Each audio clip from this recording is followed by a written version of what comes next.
Hey everybody, it's me RunnerEye, and today we're going to be talking through the campiest episode in all of Drag Race. It is the Can I Get an Amen episode from season 5. In this episode, the queens were tasked with writing and performing lyrics in Can I Get an Amen, a song which parodied the charity supergroups of the 80s, which might sound straightforward enough, but this is the season 5 cast we're talking about, so nothing was ever straightforward. So this supergroup song, which is supposed to be about like charity and spreading love and hope, ends up with queens sabotaging each other. I just think it's funny putting them in the first. I do too. Let's just do it. She's gonna kill you. Passive-aggressively calling out their fellow singers. Thanks, Detox. What, honey? I said thank you. For what? Nothing. Go ahead. Full-on fighting. I don't need y'all to gang up on me. You, or I'm you. not ganging up. And all this being surrounded by lots and lots of terrible singing. Yeah! Where my people at? Where my people at? It's such a great, hilarious, campy episode. We're going to be talking about it here today, going through every single scene, dissecting the chaos. Let's get into it right now. So the episode begins with the queens entering the workroom after Detox eliminated Linacia Sparks, and Detox talks about how stressful it was to lip sync in front of RuPaul. Now she's never going to be in the bottom 2 ever again. I'm sorry, my dear, but you are up for elimination. And as Detox cleans the mirror, we get a confessional from our underdog Jinx, who's feeling frustrated that Relaska Talks, the clique formed by Roxy, Alaska, and Detox, aren't giving her enough praise for her win the previous week, and Jinx launches into this amazing, inspiring speech telling us why she's not to be underestimated in the competition, except the show undermines her point completely by editing her like this. You should be taking me as a threat.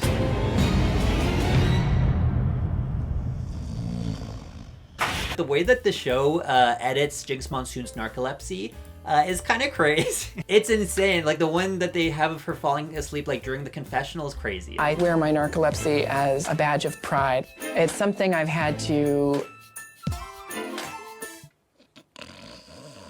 Season 5 is like a cartoon. Like, this is not real life. But also, it's that editing which makes this season so funny, because you're about to see some crazy edits that they do later on in the episode. The next day, the queens enter the workroom, and Alyssa Edwards is wearing a Legend of Zelda t-shirt, which I just find fascinating. Like, Alyssa existing in the same universe as Zelda, it just doesn't, like, feel right to me. Like, can you imagine Alyssa Edwards in Nintendo World? Like, I just can't imagine that at all. Speaking of which, I saw Pandora Box on the Alice in Wonderland ride in Disneyland, California, and I feel like people need to know that because I tweeted about it, no one really cared at all, but I feel like that's the perfect like ride to be seeing Pandora Box on. To me, that's fascinating. Is that not fascinating that I saw her on the ride that like so perfectly fits her personality? I don't know. Anyway, I looked up this t-shirt because I was so fascinated by Alyssa Edwards wearing it, and on Reddit, there's a comment from like 10 years ago where a user claims to have confronted Alyssa Edwards about the t-shirt, and apparently Alyssa Edwards was really coy and shy about it, but apparently she's a huge Mario stan, and she owns a Wii U, which is crazy that Alyssa Edwards is the sole person on planet Earth to ever buy a Wii U. For the mini challenge, the queens are tasked with putting on their makeup in the dark, which I love so much. This is such a creative mini challenge. We don't get stuff like this anymore. The mini challenges on season 5 were so good. Did we jump the shark when it comes to mini challenges? Like season 5 had, you know, putting on your makeup in the dark. Amazing. Creating a pageant child out of a mannequin. So good. Almost drowning as entertainment for RuPaul, who tries to make you swim in full drag in like a body of water, which is like super deep. Genius and super safe. Your legs look like calamari when you do that. Okay.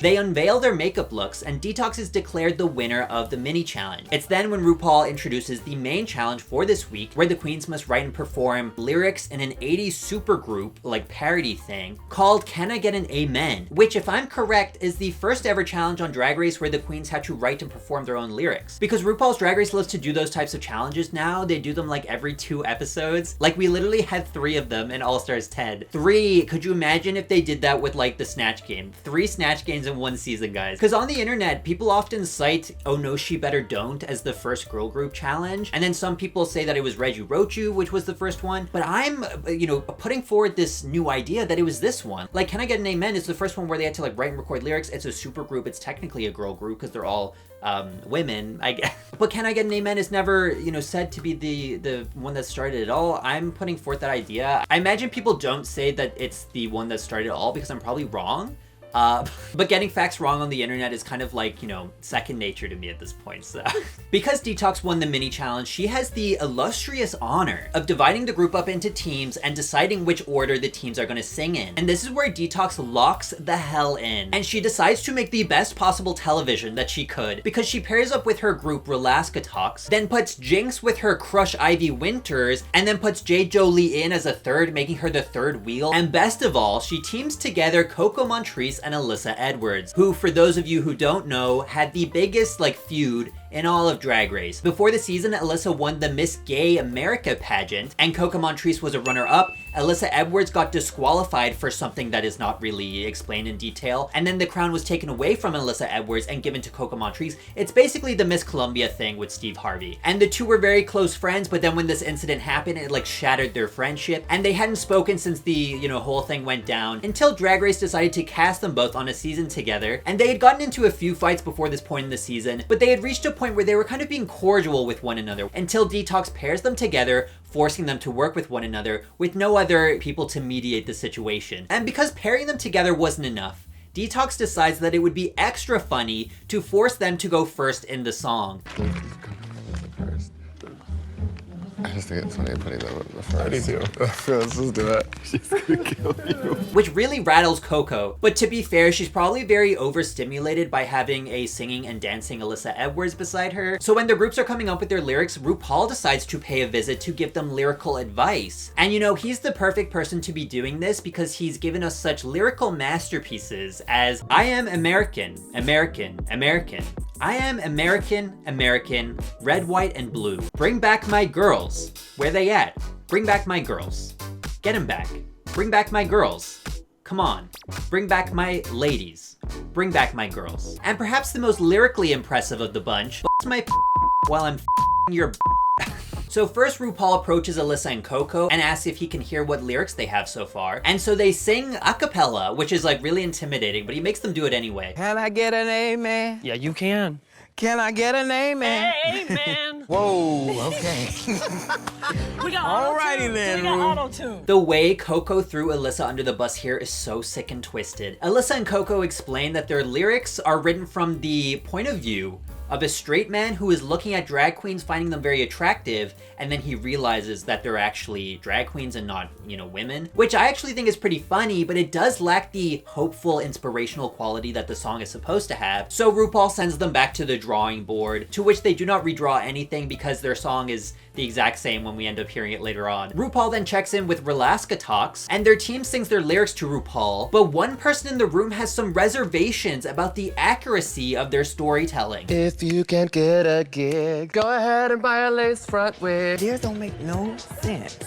If you can't get a gig, then how you gonna go out and buy this? That's expensive. It makes no sense. I love that in this, you know, campy 80s, you know, charity parody song, that Coco Montrese is concerned about the accuracy of the wig buying economy in the lyrics. And also, like, narratively, this is such a great scene because it's like one of the first times that we see Alyssa and Coco bonding, and they're bonding over making fun of Relaskatox. And then before we know it, we're on the set of Can I Get an Amen? And we're joined by music producer and longtime friend of the show, Lucian Piani, or was longtime friend of the show. This is the It is rambling. either Katya or someone who recently escaped from an insane asylum. One of those. This is Lucian or.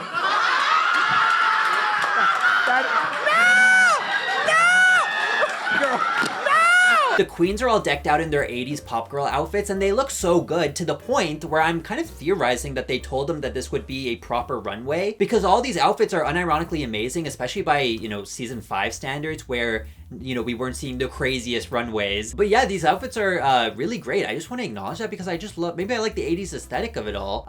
But it looks like they could be in Five Nights at Freddy's Security Breach. That's my one reference. Guy whose only point of reference for the 80s is Five Nights at Freddy's Security Breach. So the recording session begins and Coco Montrese sadly has to go first thanks to Detox. There's a lot of pressure on you to start this out. Yeah, All right. great. Thanks, Detox. What, honey? I said thank you. For what? Nothing.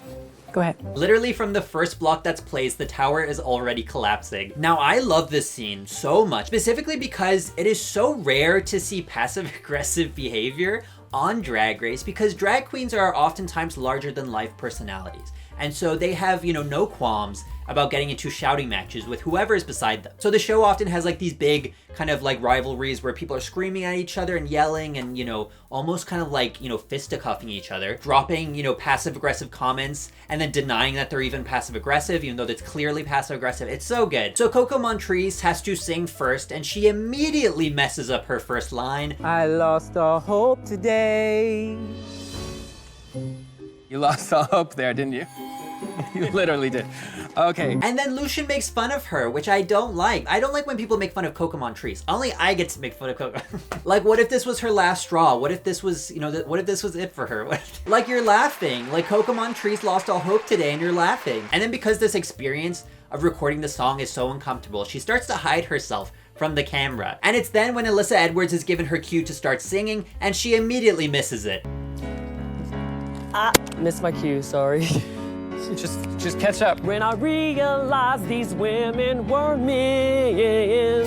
I also love how when Alyssa Edwards is singing her lyrics, if you look at Coco Montrese's mouth, you can see her mouthing it along with her. So Alyssa and Coco finish recording their lyrics and look at the paper that they had their lyrics on. Look how stressful this was to them. It started out as like a full normal sheet of paper and now it's like an origami ball. We then move on to Jinx, Ivy, and Jade Jolie's group, and Lucien has some issues with the way that Jade Jolie performs, saying that she lacks confidence, which ends up being one of the funniest parts of the episode for me because Jade is so unconfident in her singing abilities and she's so focused on getting the, you know, words correct that she ends up whispering the lyrics into the microphone. Kind of like how when I started out, you know, my videos that I used to whisper into the microphone. We were kind of, you know, kindred souls there. Ivy sings next and Ivy has a necklace with a gun on it. I thought that was just curious.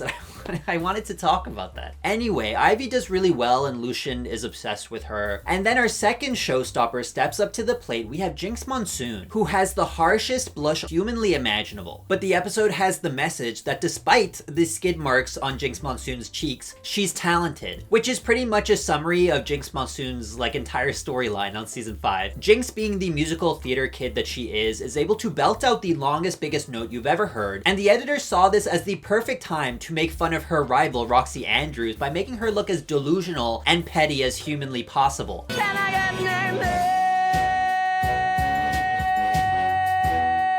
I feel that Jinx is the weakest because... Next up to the microphone, we have our earblood queen, Roxy Andrews. And when Roxy starts singing, we get a very famous kind of inside joke from the show. It's the sequin or sequence dress scene. Put on a shiny sequins gown.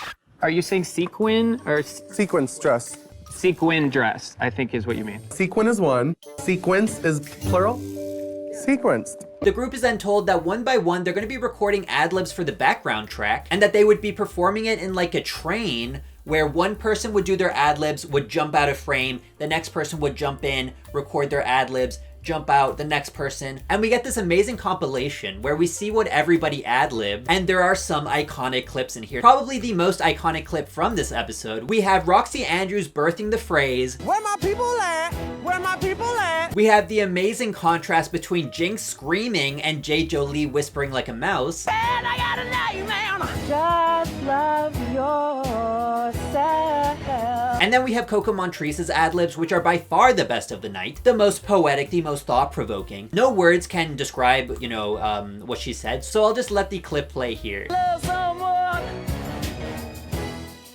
It's so good. Like, she definitely said something, but they decided not to use it. Instead, using a clip where she was just staring blankly, not saying anything to make it look like she was stonewalling, like, the group, I guess. So the queens then re-enter the workroom, and Coco Montrese is pissed. Alyssa asks Coco Montrese if she thinks that Detox was instigating by putting them together, and Coco Montrese immediately launches into this, you know, full-on large-scale investigation, a PhD dissertation on why she thinks Detox set up her and Alyssa by pairing them together and by putting them first in the song. And she's not wrong, I mean, but Detox overhears them talking about her and decides to confront them. I said thank you. All I said was thank you, Detox. Well, thank you for what, Thomas thing? And I love how Alyssa literally backs away as she sees Detox coming over. And then we get a masterclass in gaslighting 101 from Detox, where she swears to God that she was not setting up Alyssa and Coco by pairing them together, and that this is all in Coco Montrese's mind, and that Coco Montrese is crazy. Which is a lie. They're literally gaslighting my girl right now. We get an entire scene at the beginning of the episode where Detox said it would be funny to instigate and put them together and put them first in the song because it would be funny to watch them like flail. But then when Coco calls out Detox about it, she gets in trouble, and like the entire episode tries to play it off as though Coco Montrese is crazy and that she's like overthinking stuff, but she's not. It's a setup. Justice for my girl Coco. She was going through it. So it's elimination day and the queens enter the workroom, and they're told that on the runway they will have to showcase their favorite body part, which leads to a funny scene with Alaska and Detox where Detox explains every single little bit of plastic surgery that she's ever had, and Alaska is shocked and in response says, "If I had my way, my upper lip would look like this."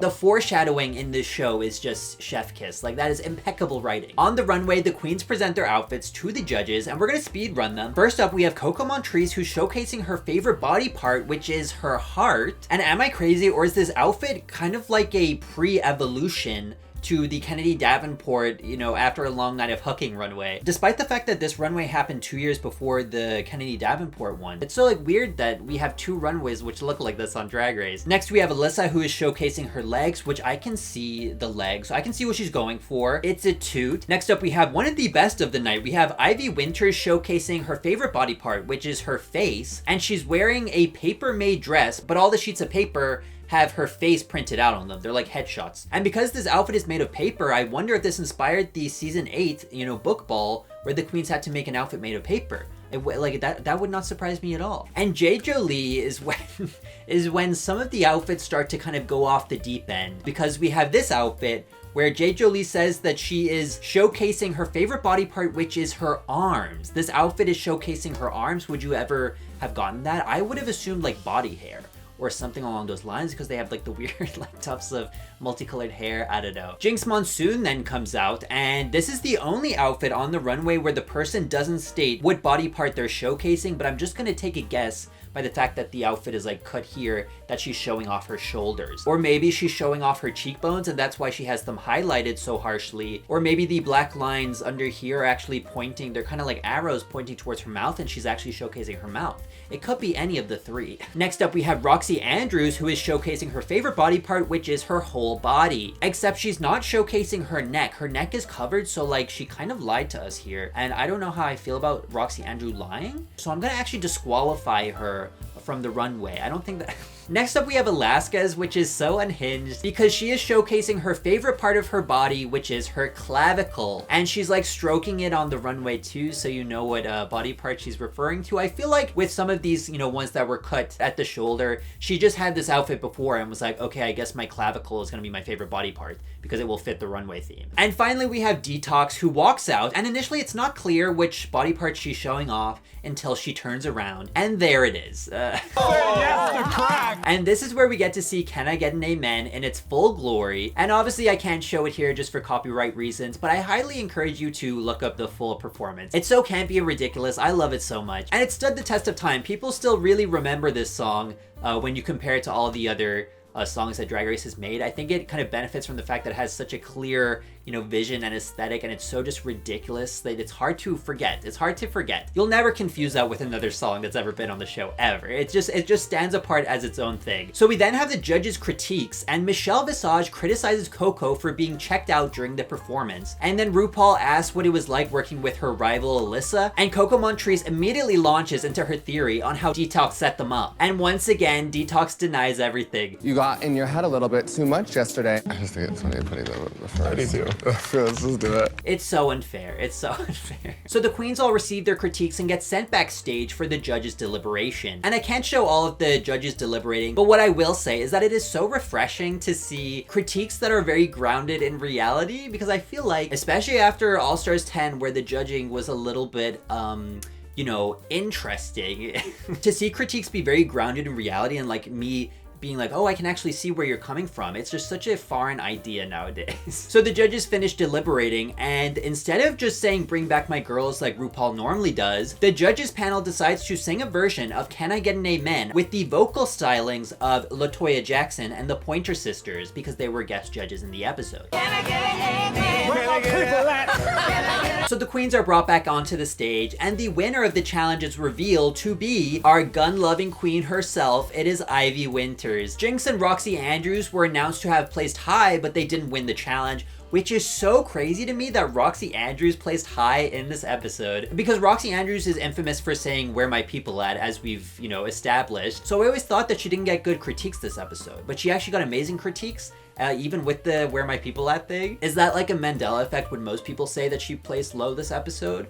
But she actually placed high. She almost won the episode, guys. The bottom two is announced to be Coco Montrese and J. Jolie, and they have to lip sync to I'm So Excited by the Pointer Sisters, and Coco Montrese absolutely dominates here. This is one of the most underrated lip syncs of the franchise, if I may say so myself. But Coco dominates like every single lip sync that she's in. She's been in some of the best lip syncs of the show. I love Coco Montrese. This episode, this entire video that I'm doing is a love letter to Coco Montrese. Coco very obviously wins this lip sync and is saved from elimination, leaving J. Jolie to giggle her way out the door. So that is the Can I Get an Amen episode of season 5. Probably the campiest episode that the show has ever seen. Season 5 is my favorite season by far. I've said it before and I'll say it again. It has the perfect essence of like, the show doesn't take itself seriously at all, but the people who are in the show take it so seriously, and that contrast works so well. Like the people taking it so seriously, but the show just making fun of them 24/7. It's so good. If anyone out there has not seen season 5, you have to watch it. Thank you so much for watching this video. If you want to see more videos like this, please like, subscribe, and comment. It really helps me out. I also have an Instagram and a TikTok. If you want to go follow me over there, please do. I also have a Patreon if you want to help me pay my bills. I would really appreciate it. And there's like a 1.5 years worth of extended videos over there. It's like a whole library worth of them. Thank you so much for watching, and I'll see you in the next video. Goodbye. And now it's time to give a very special shout out to Debs, which I don't know if you know Debs. In Ireland, our version of prom is called the Debs. So you would say like I actually got food poisoning at my Debs, and I got food poisoning from McDonald's. That's crazy. Okay, Josh from McDonald's is up next. Cal, Cass with the ass, Splurgle, Chaos Goblin, Mr. Peralta, Jetta like Jetta, PRHX, Kat, Frankie Deutsch, He Him Sir, Ryan the Nerd, Vito Ruiz, MJ Stevenson, Celeste, did you just say Wig, Cool Gal Nan, Vern Wisner, Brony RuPaul, Jabroni, Thomas, Edgar Allan Pup, Count Kekula, Yuno, Planet Daniel, The Almighty Anginator, Mobster Lobster, Jimmy James Bradshaw, Eve, Dip, Crazy Oats, Yoon White, Fico Pop, and Tone. What a wonderful morning / afternoon / evening / night we have spent talking to one another. And by talking to one another, I mean I talked at you and you guys listen. It's a very equal and fulfilling dynamic for us both, I'm sure. And if you are listening to this at night, are you sleeping? That's the question. I always wonder, like, what if I were to just scream as loud as I possibly could right now? Would that wake up the people who are sleeping? Is that something I should do? Guys, vote in the comments if you believe that it's morally okay for me to scream at the end of one of these so I can wake up people who are sleeping. As always, thank you so much to every single one of the patrons. I try not to get too sentimental on the channel. But the money and the support that I get from the Patreon allows me to do this full time, and so I really appreciate it. And I know that you guys probably don't think much of it and you're like, oh, whatever, but for me it means a lot, so I appreciate it.